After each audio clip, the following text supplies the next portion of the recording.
সমমনা যে আন্দোলনরত 8টি দল, এই 8টি দলের আমাদের 5 দফা দাবি, বিশেষ করে জুলাই সনদের যে আইন পাস এর পক্ষে যে জুলাই সনদের আদেশ জারি এবং তার আলোকে আগে গণভোট তারপরে নির্বাচন সহ 5 দফা দাবিতে আমাদের বিভাগ পর্যায়ে সমাবেশগুলো চলছে। সমমনা 8 দল, এই সমমনা 8 দলের এই সমাবেশ ইতিমধ্যে রাজশাহী সমাবেশ সম্পূর্ণ হয়েছে, আগামীকালকে বরিশালের সমাবেশও সম্পন্ন হয়েছে এবং খুলনা বিভাগের সমাবেশ সম্পন্ন হয়েছে।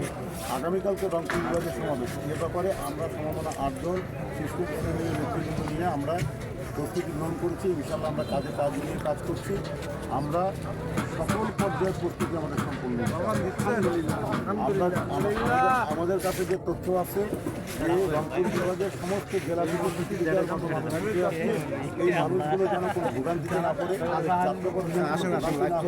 যে কারণে আমরা প্রত্যেকটা স্তরে আমরা ইনশাআল্লাহ আমাদের স্বেচ্ছাসেবক পর্যাপ্ত আমরা স্বেচ্ছাসেবক দিয়েছি। প্রায় 800 উদ্যোগ স্বেচ্ছাসেবক হয়েছে। পাশাপাশি প্রশাসনিক ট্রাফিক বিভাগের যিনি এখানে ডিসি আছেন তার সাথে আমাদের বৈঠক হয়েছে। উনার সাথে আমাদেরকে পুরো পরিকল্পনা দিয়েছেন। পরিকল্পনা অনুযায়ী ইনশাআল্লাহ যানজট মুক্ত রাখতে এবং গাড়িগুলো আসতে কোনো সমস্যা না হয় এই জন্য আমরা প্রতিটি জায়গায় আমাদের ট্রাফিক বিভাগ কাজ করছি। নিরাপত্তার বিষয়টা পুলিশ কমিশনার মহোদয় আজকে এখানে ভিজিট করেছেন দুপুরে এবং তিনি নিজে সমস্ত পরিদর্শন করে গেছেন এবং আমাদের প্রেসক্লাবের সমস্ত নিরাপত্তা নিশ্চিত করে এখানে প্রশাসনের প্রত্যেকে রেখে গেছেন। ইনশাআল্লাহ মাঠের চতুর্দিকে আমাদের সমমনা 8 দলের ইনশাআল্লাহ আজকে প্রায় 5 শতাধিক নেতাকর্মী ইনশাআল্লাহ পাহারা দিচ্ছে। নিরাপত্তার বিষয় সমস্ত কিছু ঠিক আছে। পাশাপাশি হলো আমাদের যেটা প্রস্তুতি, ইনশাআল্লাহ এই প্রস্তুতির বিষয়ে আমরা সর্বদিক দিয়ে ইনশাআল্লাহ আমরা আশা করছি লক্ষ লক্ষ মানুষের উপস্থিতি কালকে হবে। বিশেষ করে একটি শুধু কথা বলে আমি শেষ করব। আপনারা জানেন যে বাংলাদেশে এই বিগত 54 বছর ধরে আমাদের যে পাশ্চাত্য সহ আমাদের যে পশ্চিমা শক্তি সহ আমাদের আধিপত্যবাদী বিভিন্ন শক্তিগুলো আমাদের মধ্যে divide and rule policy apply করে তারা বিভিন্নভাবে আমাদেরকে মতবিরোধের মধ্যে বিভক্ত করে আমাদের এই দেশে ক্ষতি সাধন করেছে। এই বিগত 54 বছরে তারা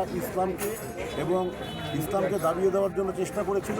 আল্লাহ পাকের অশেষ রহমত, বিশ্বের চরমনাই এবং জামাতের আমির উদ্যোগ গ্রহণ করার পরে এই ইসলামী দলগুলো আলহামদুলিল্লাহ এখন কাঁধে কাঁধ মিলিয়ে কাজ করছে এবং মাশাআল্লাহ যখন এই ইসলামকে মিটিয়ে দেওয়ার ষড়যন্ত্র হচ্ছিল এখন ইসলামের উত্থান শুরু হচ্ছে ইনশাআল্লাহ আলহামদুলিল্লাহ।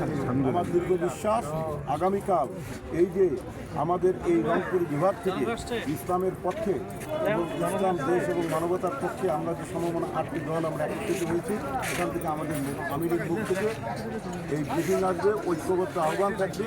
আমরা ঐক্যবদ্ধভাবে ইনশাআল্লাহ আগামীকাল শুধু বাংলাদেশ নয়, শুধু রংপুর নয়, গোটা বিশ্ব আমার বিশ্বে তাকিয়ে দেখবে যে বাংলাদেশের এই দেশপ্রেমিক এবং ইসলামপ্রিয় মানুষরা একত্রিত হয়ে একটা ইতিহাস রচনা করেছে এবং এই শক্তি উপকৃত হতে যাচ্ছে ইনশাআল্লাহ।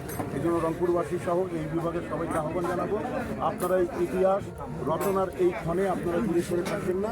আপনারা প্রত্যেকে ঘরে বসে না থেকে এই ইতিহাসের সাক্ষী হতে কালকে আপনারা সবাই এখানে চলে আসবেন। সদরের পর থেকে ইনশাআল্লাহ দলে দলে সমস্ত মানুষ এখানে আসা শুরু করবে।